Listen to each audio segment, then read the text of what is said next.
গণমাধ্যমের আঘাত জুলাই যুদ্ধের উপরই আঘাত বলেছেন মির্জা ফখরুল। সরকারের ভেতর থেকেই মব প্রশ্রয়ের অভিযোগ রাজনীতিক ও নাগরিক সমাজের। তারেক রহমানকে স্বাগত জানাতে বিএনপির ব্যাপক প্রস্তুতি। ভোটার হতে আবেদন করবেন ২৭ ডিসেম্বর। পর্যাপ্ত নিরাপত্তার আশ্বাস।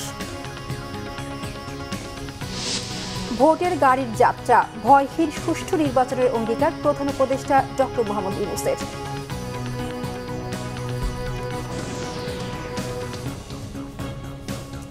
দেখছিলেন ক্রাউন সিমেন্ট সংবাদ শিরোনাম। এবার বিস্তারিত।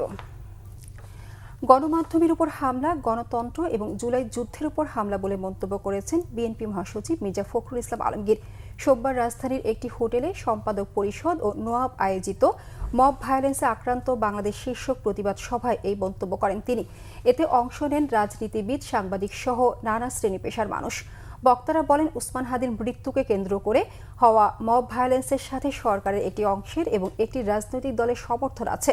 পরে মব সন্ত্রাসের সাথে জড়িতদের বিচারের দাবিতে মানববন্ধন করা হয়।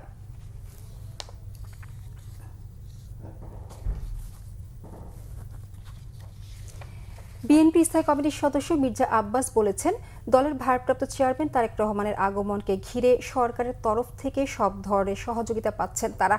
সোমবার বিকেলে ৩০০ ফিট এলাকায় সার্বিক প্রস্তুতি পরিদর্শনে গিয়ে একথা বলেন তিনি। বলেন, দলের কোনো নেতাকর্মীকে আহ্বান না করলেও লাখো মানুষ স্বতঃস্ফূর্তভাবে সেখানে যাবে।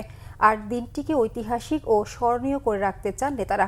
মোহাম্মদ সেলিমের তোলা ছবিতে আরও জানাচ্ছেন শুভ মাহফুজ। এত আয়োজন আর এত সব প্রস্তুতি বিএনপির ভারপ্রাপ্ত চেয়ারম্যান তারেক রহমানের স্বদেশ প্রত্যাবর্তনকে ঘিরে। ২৫ ডিসেম্বর দেশে পৌঁছে প্রথমেই তিনি যাবেন মাকে দেখতে রাজধানীর এভারকেয়ার হাসপাতালে। এরপর বিকালে এই ৩০০ ফিট এলাকায় একটি সংক্ষিপ্ত সমাবেশে অংশ নেয়ার কথা রয়েছে তারেক রহমানের। এখানেই দেয়া হবে দলমত নির্বিশেষে সংবর্ধনা। তারই প্রস্তুতি চলছে। সোমবার বিকেলে ৩০০ ফিট সড়কে এই মঞ্চ পরিদর্শনে আসেন বিএনপির বিভিন্ন পর্যায়ের নেতাকর্মীরা। জানান, তারেক রহমানের স্বদেশ প্রত্যাবর্তনের দিনটিকে ঐতিহাসিক রূপ দিতে চান তারা। গত ১৭ বছর উনি বাংলাদেশের জন্য যে কষ্ট করেছেন, বাংলাদেশের মানুষের জন্য যে ত্যাগ স্বীকার করেছেন, সেটাকে মনে রেখে তার প্রতিদান মানুষ ২৫ তারিখ থেকে দেওয়া শুরু করবে। সেই জন্য আমি বলছি যে ইনশাল্লাহ উনি এয়ারপোর্টে নামার পরপরই বাংলাদেশের মানুষের যে বিস্ফোরণ হবে, সেটা এই পুঞ্জীভূত ভালোবাসা, পুঞ্জীভূত শ্রদ্ধা, সেটা একটা রিফ্লেকশন হবে ২৫ তারিখে। যার নেতৃত্বে বাংলাদেশ জাতীয়তাবাদী দল বিএনপি এবং এদেশের সাধারণ মানুষ ঐক্যবদ্ধভাবে ওই স্বৈরাচার শেখ হাসিনার বিরুদ্ধে আন্দোলন করেছে, সংগ্রাম করেছে, সেই মানুষ, সেই দেশবাসীর প্রতি তিনি কৃতজ্ঞতা এবং ধন্যবাদ জ্ঞাপন করবেন এবং সেই প্রতিমধ্যে তিনি বাংলাদেশের মানুষের কাছে তার ধন্যবাদ এবং কৃতজ্ঞতার মাধ্যমে তিনি সংক্ষিপ্ত বক্তব্য রাখবেন। আমাদের প্রস্তুতি সম্পন্ন সকল বিষয়ে। আমরা যেই বিষয়গুলি যখন সামনে আসছে, ছোটোখাটো বিষয়, এগুলি নিয়ে আমরা আলোচনার মাধ্যমে সিদ্ধান্ত দিচ্ছি। ব্যাপক লোকজন আসবে, লক্ষ লক্ষ মানুষের সমাগম হবে ইনশাল্লাহ। সেটা আমরা যাতে সুশৃঙ্খলভাবে থাকে মানুষ, সেটা আমরা মহানগর বিএনপি সহ আমরা যারা নেতৃবৃন্দ আছি, ইনশাল্লাহ আমরা সেটা কন্ট্রোল করতে পারবো। এ সময় বিএনপির স্থায়ী কমিটির সদস্য মির্জা আব্বাস জানান, পুরো জাতি একটা শঙ্কার মধ্যে থাকলেও তারেক রহমানের আগমনকে ঘিরে সরকারের তরফ থেকে সব ধরনের সহযোগিতা পাচ্ছে বিএনপি। লাখো মানুষের সমাগমের পরিকল্পনা আমরা করি নাই। যদি লাখো মানুষ সমাবেত হয়ে যায়, সেটা তো আমাদের কিছু করার নেই, তাই না? এখন অ্যাক্টিং চেয়ারম্যান আসবে, দেশে মানুষের একটা জাগরণ তো আছে, সেই জাগরণের প্রতিফলন এখানে ঘটবে, এটা আমরা আশা করি। কিন্তু এটার জন্য যে আমাদের খুব একটা মানে ওই যে মানুষ আনার পরিকল্পনা, সেমন কোনো পরিকল্পনা আমাদের নাই। তবে আমরা আশা করছি যে এখানে মানুষের সমাগম ঘটবে। মির্জা আব্বাস বলেন, দেশে এসে রাজনীতির মোড় ঘুরিয়ে দেবেন তারেক রহমান। তাকে দেখতে লাখো মানুষ স্বতঃস্ফূর্তভাবে অংশ নেবে। শুভ মাহফুজ, বাংলা ভিশন, ঢাকা। এদিকে স্থায়ী কমিটির আরেক সদস্য সালাউদ্দিন আহমেদ জানিয়েছেন, ভোটার হতে ২৭ ডিসেম্বর আবেদন করবেন বিএনপির ভারপ্রাপ্ত চেয়ারম্যান তারেক রহমান। সোমবার বিকেলে নির্বাচন ভবনে প্রধান নির্বাচন কমিশনার এএম নাসির উদ্দিনের সঙ্গে বৈঠক শেষে তিনি একথা জানান। সালাউদ্দিন আহমেদ বলেন, মনোনয়নপত্রের সঙ্গে সংশ্লিষ্ট কয়েকটি বিষয় নিয়ে সিইসির সঙ্গে আলোচনা হয়েছে। আরপিওতে বিধি না থাকা সত্ত্বেও তারেক রহমানের জামিনে মুক্ত হওয়ার সার্টিফাইড কপি দেওয়ার কথা বলেছে কমিশন। সে বিষয়ে বিস্তারিত জানতে চেয়েছে বিএনপি। তবে মনোনয়নপত্রের সাথে জামিনের সার্টিফাইড কপি যাতে দেয়া না লাগে সে বিষয়ে কমিশনকে জানিয়েছেন তারা। আইন শৃঙ্খলা পরিস্থিতির ক্রমেই উন্নতি হবে বলেও আশা বিএনপির এ নেতার।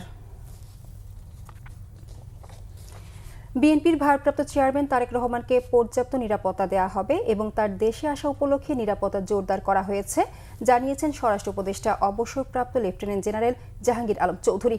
জানিয়েছেন নিরাপত্তা ঝুঁকিতে থাকা ২০ জনকে গানম্যান দেওয়ার কথাও।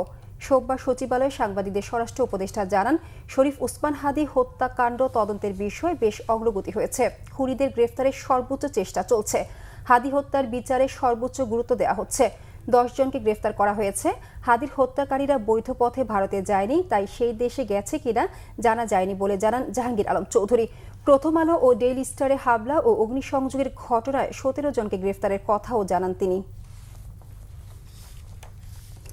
জাতীয়তাবাদী মুক্তিযুদ্ধের প্রজন্মের নতুন কমিটির নেতাদের নিয়ে বিএনপির প্রতিষ্ঠাতা শহীদ রাষ্ট্রপতি জিয়াউর রহমানের মাজারে শ্রদ্ধা জানিয়েছেন বিএনপির সিনিয়র যুগ্ম মহাসচিব রুহুল কবির রিজভী।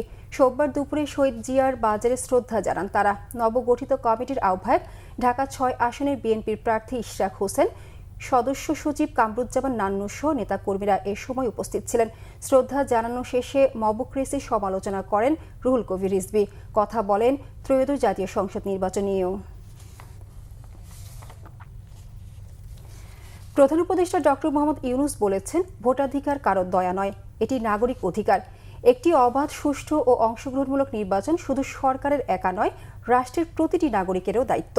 ত্রয়োদশ জাতীয় সংসদ নির্বাচন ও জুলাই জাতীয় শরৎ নিয়ে গণভোট বিষয়ে প্রচারণা উপলক্ষে সোমবার ভোটের গাড়ি সুপার ক্যারাভান উদ্বোধনের সময় তিনি একথা বলেন।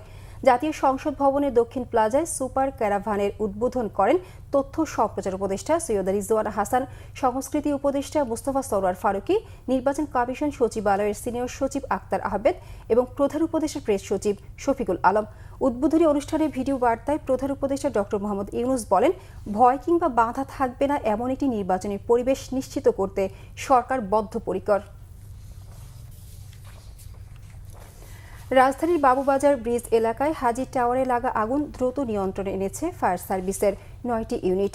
ভোর 6টা 40 আগুন লাগার খবর পায় ফায়ার সার্ভিস। পৌনে 7টায় ঘটনাস্থলে পৌঁছে আগুন নিয়ন্ত্রণের কাজ শুরু করে ফায়ার সার্ভিস কর্মীরা। এক ঘটনায় সদরঘাট ফায়ার স্টেশনের 2টি, সিদ্দিকবাজার ফায়ার স্টেশনের 5টি ও সূত্রাপুর ফায়ার স্টেশনের 2টি ইউনিট কাজ করে। সকাল 8টা 10 আগুন সম্পূর্ণ নিয়ন্ত্রণে আসে। ফায়ার সার্ভিস বিকল্প সিঁড়ি ব্যবহার করে ভবন থেকে 17 জনকে নিরাপদে নিচে নামিয়ে আনে।